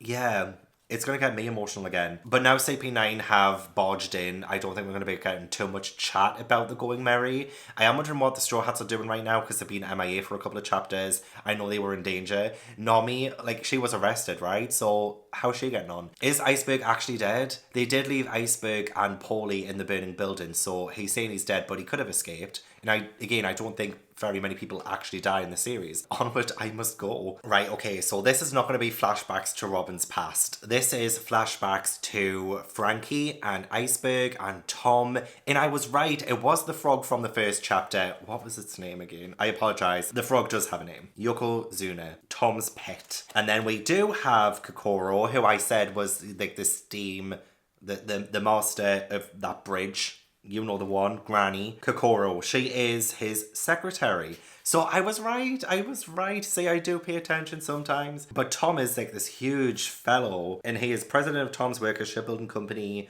Longhorned Cowfish Fishman. Fishman? Isn't there an arc coming up called Fishman Island or something like that in the future? Ooh, so this could be important. But Tom built the ship that Gold Roger used. So at the end of this chapter, there was a judicial ship or something, like a floating courtroom, essentially, which is so cool. Again, love that detail. And they're taking Tom to Enos Lobby because he built the ship that Gold Roger used to be executed. What? Like, how many times do I say what in these One Piece videos? And it's getting more and more frequent. I feel like the more I read of One Piece, the more I feel like so much shit hits the fan. So yeah, we are going to get the backstory to Water 7 from 22 years before, which makes sense. It does make sense because there are so many unanswered questions of the past in Water 7. So when I saw this big chunk of black pages, I genuinely thought it was Robin. But it's not. I'm kind of sad about that, actually. I really do want to know more about Robin. So yeah, now the whole focus is on Tom, Iceberg, Frankie, the shipwrights, the Tom's workers, Water 7 22 years ago. That is the focus now. And I'm happy about it still because I do want to know everything. I want to know absolutely everything. I'm loving this so much. What an amazing feat though to get the Puffing Tom to even set sail really on these tracks that are just below the ocean waves and stay there even if the waves move it. It's just unimaginable. And that just shows you just how incredible Tom is. And the fact that he is the only person who could ever build a ship that could go across the Grand Line and back in Gold Roger's ship just shows you he's just incredible. He's like the best shipwright ever, right? But he's going to get executed. He was granted 10 extra years before being executed. But like hopefully now that he has created this sea train, this revolutionary thing that will save Water 7, they will get rid of that punishment. Like it's so unfair that they want to execute him just because he made the ship. Like he probably didn't know at the time that Gold Roger was going to be the king of the pirates. Honestly, the logic of these people in power is terrible. Absolutely terrible. But it does show you how tyrannical some of them are, really. So Tom is an amazing character, and the fact that he took Frankie in as well. Frankie got thrown overboard by his parents, who called him an unimaginable brat, or untamable, unmanageable. Yeah, an unmanageable brat, which is just so harsh. I can't imagine a child going through that. So poor Frankie. Yeah, that's all I pretty much think about the chapter. It was great as well to see Tom's workers coming together too. Like, they are a great little group of people, really. Iceberg, Kokoro, Frankie, Yokozuna, like, and Tom, all of them are just like, oh, my heart. I care so much about these characters. Even though they're only really, like, side characters compared to our Straw Hats, they're not really the main characters of this entire One Piece story. But I care. I care about them. And they're just great people. Please say that Tom's execution got waived because he changed the lives of Water 7. Because that town was dying. That city was dying. Shops were closing. They were going out of business. People were scared. This place would have died if it wasn't for Tom. So they owe him. They better not kill him or I will be so pissed. Okay, we met Spandam, the little shit. If he gets Tom executed, I'm never forgiving him. He will be my number one most hated One Piece character. I'm not even kidding. Anyway, Spandam is looking for the blueprints. He's from CP5. So we do have that organisation still coming in. And it's the first time we've seen them or heard about them in the blueprints in these flashbacks. And Tom does entrust Frankie and Iceberg to look after the blueprints. And yeah, it's like seeing that is so great, honestly, to see the context of what's going on in Water 7 in the present day is phenomenal. And we also got to see the wanted poster of Nico Robin when she was 8, and Mr. Tom said it worried him. While I'm at it, let me tell you about one more of my worries. And then has Robin right there. Yeah, the judicial ship has come back and it's been attacked by Frankie's ships, but they've been taken over by Spandam to make it look like Frankie is the one doing it, which will reflect very badly on Frankie and Mr. Tom, on the whole of Tom's workers. This ain't going to go well. This is not going to go well. At least everything's kind of starting in place with like the government organisations, the blueprints, Nico Robin as a child and her connection with all of this. Maybe I'm too hungry for this and I don't want to move. I haven't eaten since this morning. I can't. Well, I'll wait until I finish this volume. I've got one chapter left of this volume and I'll eat. Tom's going to sacrifice himself, isn't he? To make sure that Iceberg and Frankie don't get caught up in this government drama and to make sure that they are safe. He's going to take the blame, isn't he? He's going to take the fall for it just to save them. It was just about to be pardoned as well, and then Spandam ruined everything by attacking the judicial ship, causing it to sink. I hate him. I hate him so much. I'm going to strangle the bastard. I liked Mr. Tom's speech of always taking pride in what you make. Even though Frankie tried to say that he regrets making his ships because they were used for bad, Mr. Tom says, don't discredit yourself, don't discredit the ships you made. You need to be proud of what you made, and it's men who ruin things, which is true. Man. I don't have much else to say about this chapter. I'm going to read on because I think, is there much? It is the last one in the volume. Is this the last flashback? Okay, I think I've got like a chapter and a half left of a flashback. But if anything happens to Tom, after what already happened to the Going Merry, I can't take any more. Oof. Is this why Yokozuna keeps jumping in front of the train? Because Frankie did. To stop Mr. Tom from being taken away to Enos Lobby. Because Enos Lobby is what? Apparently a judicial island where criminals go and they never come back alive. It's in the possession of the government. And that's why we're going after this? Are you kidding me? I don't want to go there. After this? No. No chance. I'm not going to Enos Lobby. No. Screw that. I'm skipping to post Enos Lobby. I'm joking.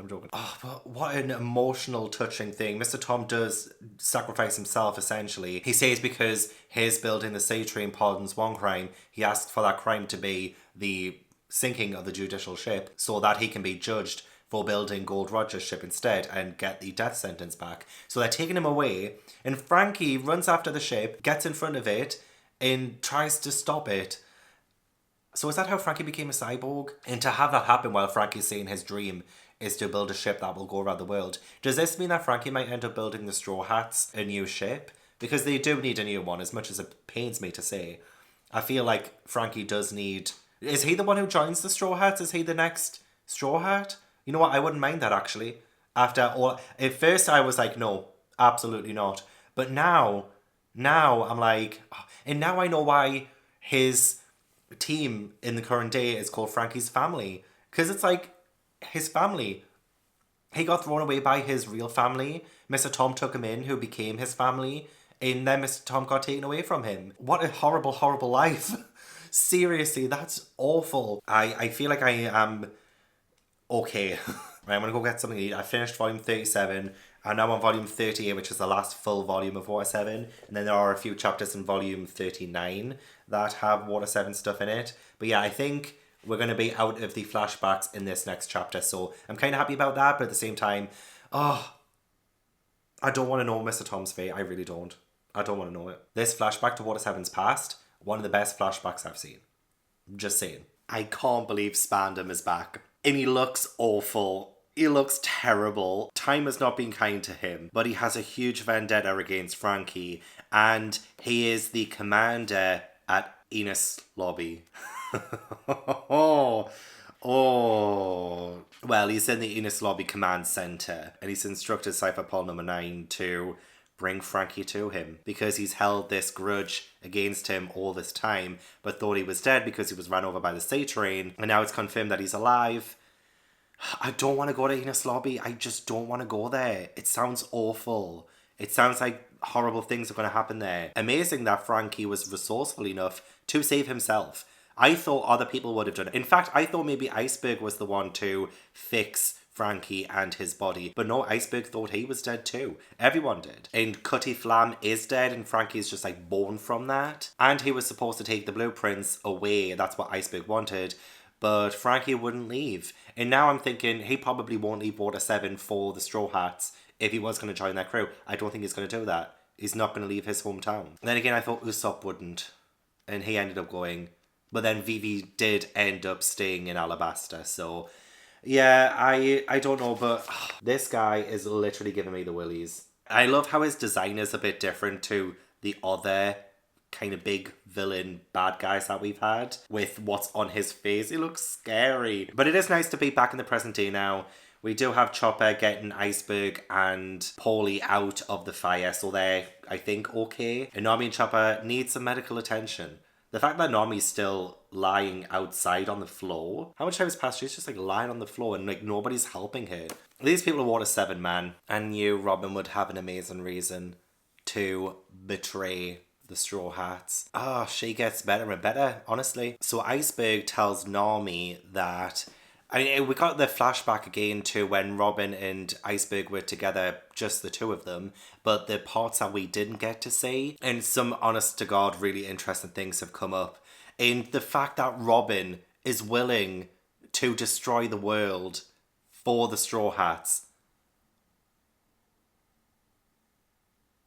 She is a true Straw Hat. She honestly, honest to God, is. There is mention of Ahara again, which is tied into Robin's past, but again, I don't really know too much about that at the minute. And because she is the one who can decipher everything, that's the reason why Iceberg is against her, because he doesn't want the weapon to be in anyone's hands. And it ties back to the flashback between Iceberg and Frankie about Frankie creating these ships that have ended up hurting Tom. And that whole segment where Iceberg's telling him pretty much the same thing. And then this big weapon that the government are trying to find, it's the same thing. And Robin's helping them do that, but she's doing it to save the Straw Hats. Even though Robin has so much to lose working for the government, she's been on the run from them for 20 years.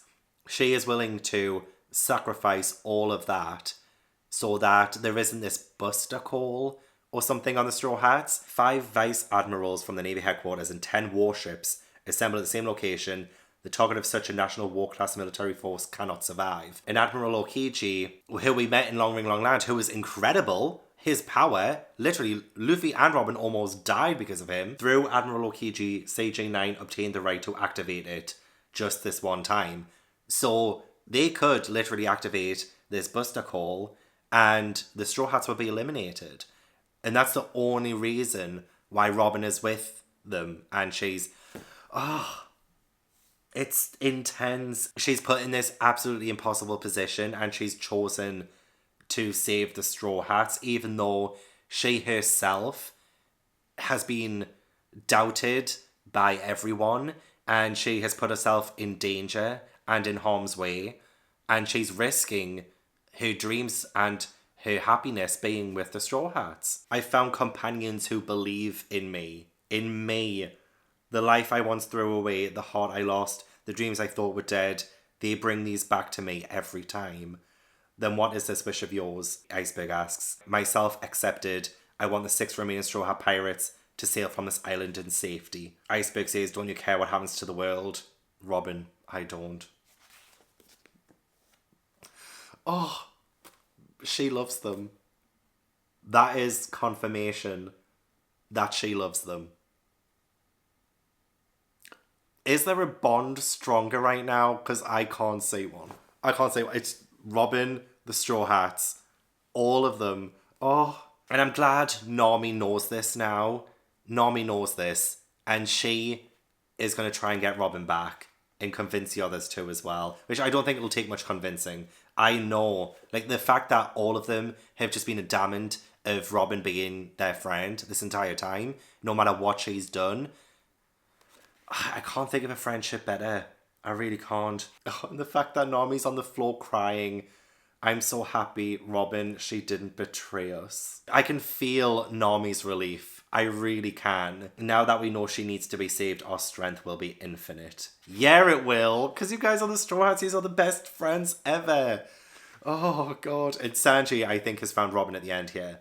He sees Robin in the crowd. And he says bingo. So, finally we have Sanji back. And he's back in the game. Oh, my God. Oh. I have so many emotions right now. I'm happy. I'm crying. Oh, and the Going Merry. Coco's pushed it into the sea. Oh, and she's sinking. Oh.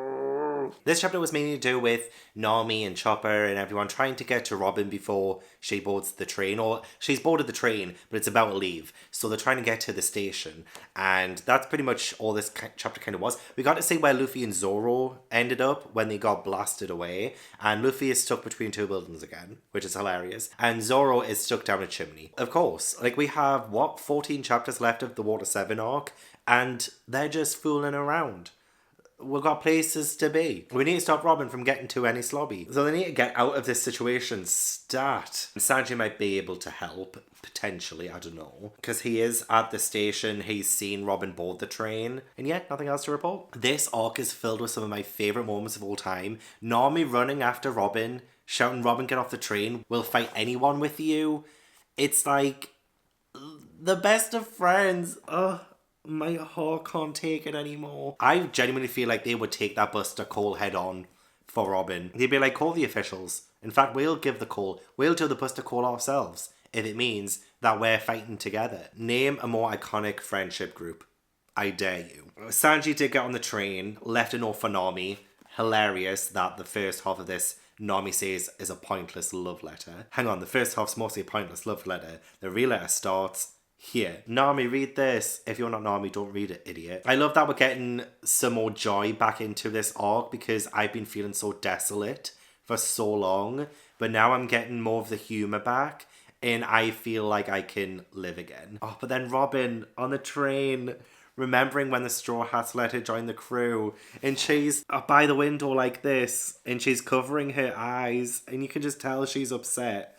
And just like so happy that she even had friends like this. I wanted to die and you made me live. That's your crime. And that's the moment she remembers first. The train's left. Water 7 looks like it. This might be the end of Water 7. Just with how ferocious and awful the waves are. It's the worst they've ever seen. There is no way Water 7 can survive this, surely. Now Sanji, Usopp and Robin are on this train to Enies Lobby. The natural thing now, I guess, is for them to go to Enies Lobby. But there's still like 12 chapters of Water 7 left. So now are we just going to get the high tide and see the destruction of Water 7? While Luffy, Nami, Zoro, Chopper, are they the ones? Yeah, I think they're the only ones left in Water 7. Are they going to have to, like, well, one, reunite, and two, try and survive this high tide? Oh my god, this has been incredible. I think Aqua Laguna's here. It's so exciting. I can't get over how excited I am with this huge tidal wave coming. It's like watching a disaster movie, and I love those kinds of films. And, you know, the tide's going out, so you know that when the more water that goes out, the more that you can see, means that the tide that's coming is going to be huge. And yeah, they've seen more of the Water 7 island, well, more than they have in the past decade. You can really see the depths of Water 7 and what was covered up before. And it's a lot. It's a lot. Seriously, Water 7 is not a safe place. How will it survive after this Aqua Laguna? Nami has finally spotted Luffy, and hopefully she can reach him in time before this Aqua Laguna comes. Like, I can hear tense, suspenseful music playing in my head the closer Aqua Laguna is getting. Also, Sanji on the train, right? This huge man towering over him saw Jerry, CP6 intelligence member from Karate Island. And Sanji just easily dismisses him, brushes him aside. Not surprised. But it was just so funky to see how tall he is and how he's up on the ceiling. It's weird. It's so weird. But yeah, I'm glad Nami found Luffy. Haven't spotted Zoro yet. So hopefully they find him in one of the chimneys. But it's so nice as well to say the people who live at Water 7 actually help as well. Especially since Iceberg and Paulie asked them to. As I said, the Water 7 residents have been so well developed.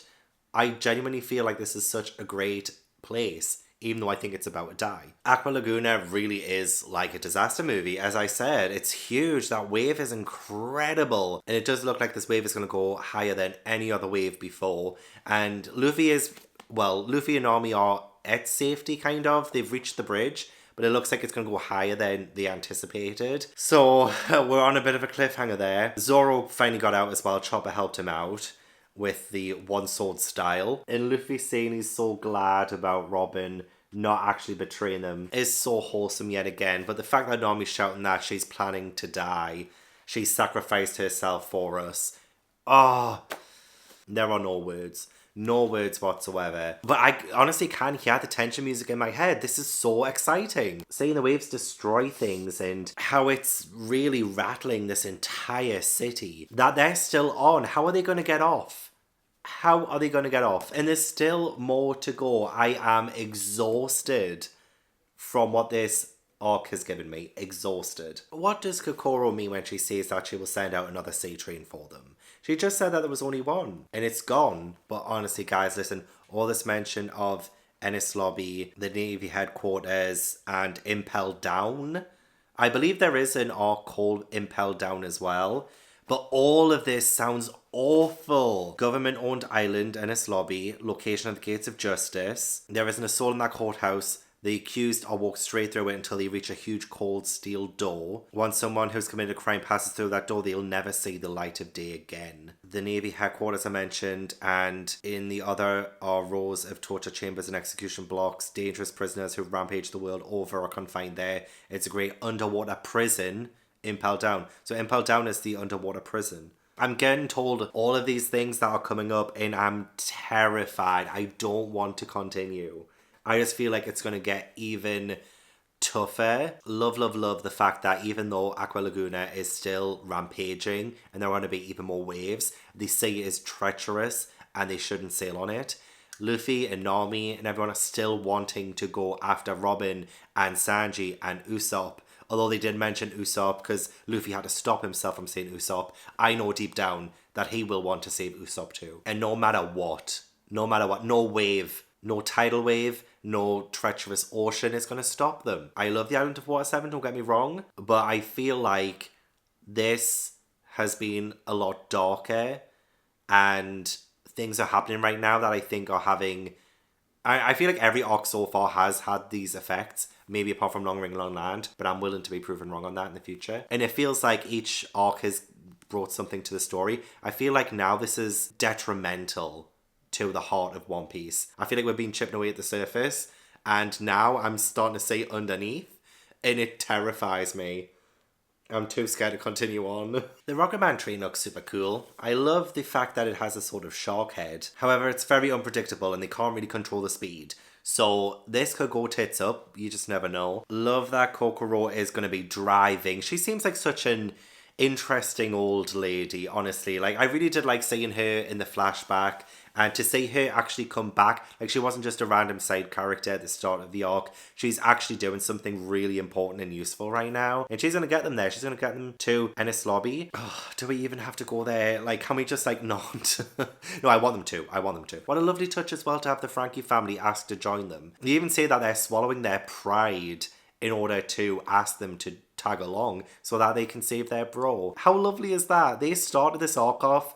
I was so frustrated with them, and these character dynamics between these different groups of people that we've met in this arc. I can't tell you, seriously, just how different my mind is on all of them from the start of this arc, and it's only been like, what, 50 chapters? Sanji is now reunited with Usopp as well. There is a little bit of trouble there as well with Usopp calling him an ex-friend. However, I do think they're going to work out their issues. I just know it. So at least them two are together. So now it's just Robin who's by herself. And it's not looking good as well for Sanji and the rest, because I think in the next train, because yeah, Sanji's fighting through each carriage on his way up to the top. I think in the next carriage are the Marines in Captain T-Bone. Something's telling me that Sanji might end up getting caught. Having an alliance between the Straw Hats, the Galley Shipwrights, and the Frankie family is so heartwarming. Isn't this just the best? I just love the fact that they can put aside their differences to go against a common enemy. Even though, yeah, we started this arc off with pretty much them butting heads with pretty much everyone. They're coming together to save the people they love. It's an honestly gorgeous story. Captain T-Bone is very scary looking, by the way. He looks like a skeleton. But even the other Marines are like, his face is really scary. So at least it's not just me. I'm not just being a judgmental bitch. But it was actually kind of sweet of him that he saw that one of his comrades were bleeding and gave some of his cloak so that he can stop the bleed. And that was really nice of him, actually. So he doesn't seem to be like an evil person. He's just on the wrong side right now, because if you're a Marine, you're against my Straw Hats, and I don't like you. Chugging along to Ennis Lobby, though, so we've left Water 7 behind. That's Water 7 done, but there are still some more chapters in this arc. Wait, is Sniper King Usopp? Is this Usopp?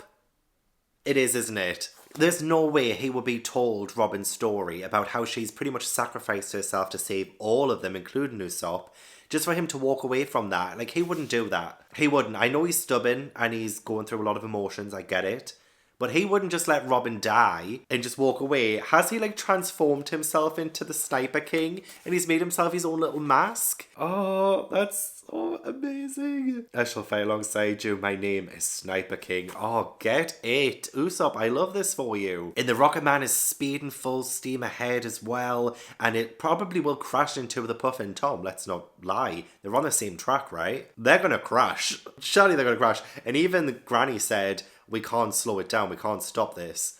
This is just all happening now, and they've got no hand in the force of the Rocket Man. So there's going to be some kind of crash. I mean, that's probably not going to be good for anyone, but they've still got to do it. They're still adamant on saving Robin and following her to Ennis Lobby. Am I saying that different every single time? Probably. Oh my god, I loved when Luffy and Zoro cut through Aqua Laguna in order to get through that huge wave. Like, they worked together in order to get the Rocket Man through when it looked like they wouldn't make it. They managed to do it together. They are incredible. I feel so much hope. You know, I was losing hope that everything would be okay a good few chapters back. Now I'm regaining my hope that we will all be reunited. Everything's going to be good. Oh wait, I don't want to jinx it. I was going to say, not everything's going to be fine. No, I think there's still going to be some casualty things happening, but I'm happy. I was so sad before, and I still am. I'm still sad, but I'm happy to see us going in the right direction. No pun intended. But that is volume 38 done. Now we're starting volume 39. So 7 chapters of this volume are part of Water 7.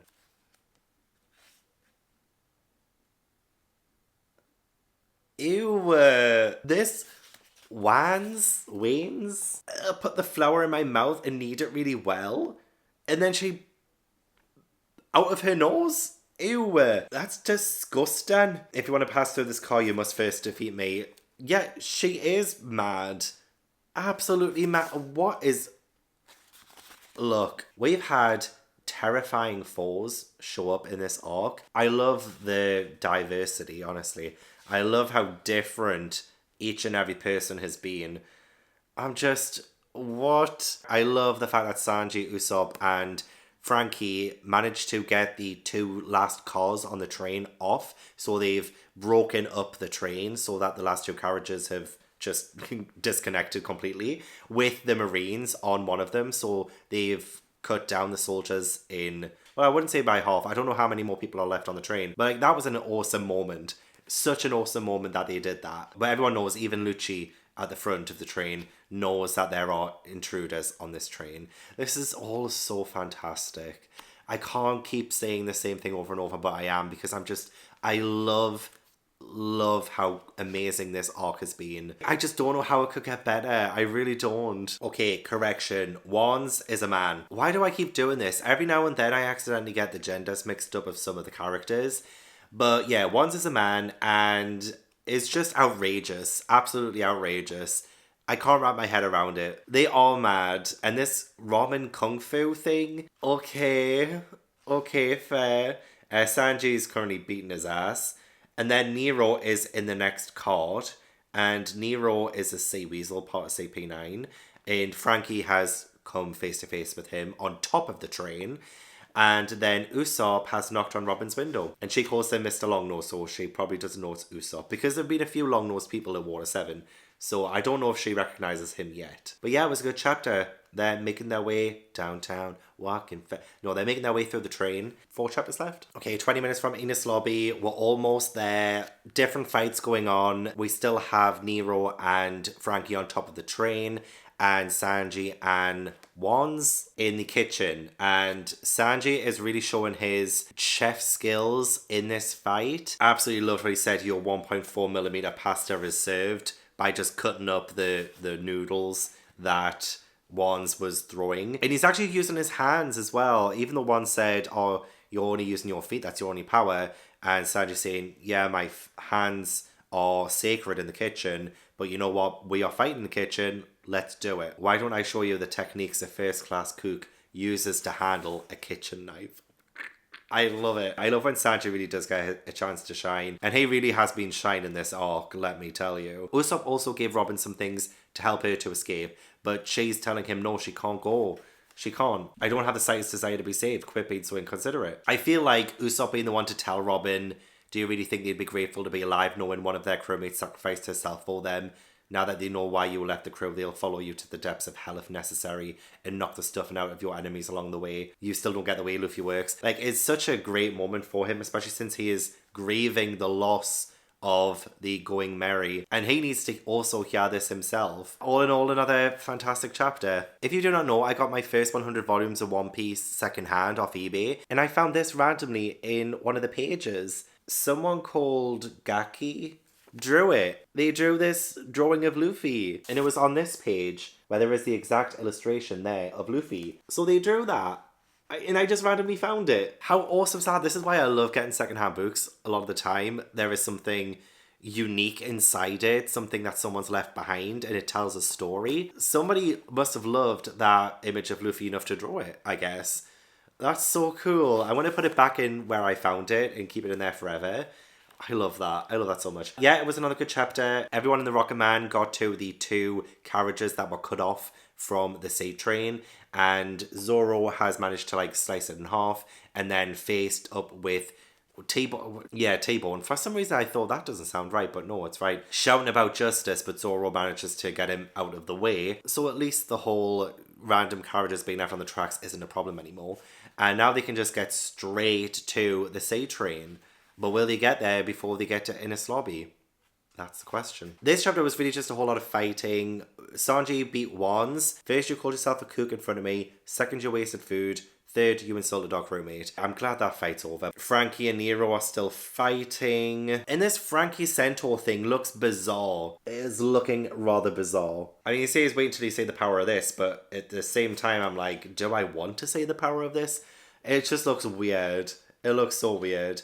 But excited, 2 chapters left. Woo, go Usopp! He managed to grab Robin and head to car 3. And I think they're going to try and cut the carriage from the actual train so that they can escape. Even though Robin is still adamant that they need to leave her alone, they're still not going to leave her alone. But I don't know if this is a good thing or a bad thing, the fact that they've kind of kidnapped Robin from them. I mean, it's good because I want her to be back with the Straw Hats, but if she is still not completing her own personal mission to try and save the Straw Hats, then it could backfire. I don't know. It's still really good. And also, the CP9 are so cutthroat.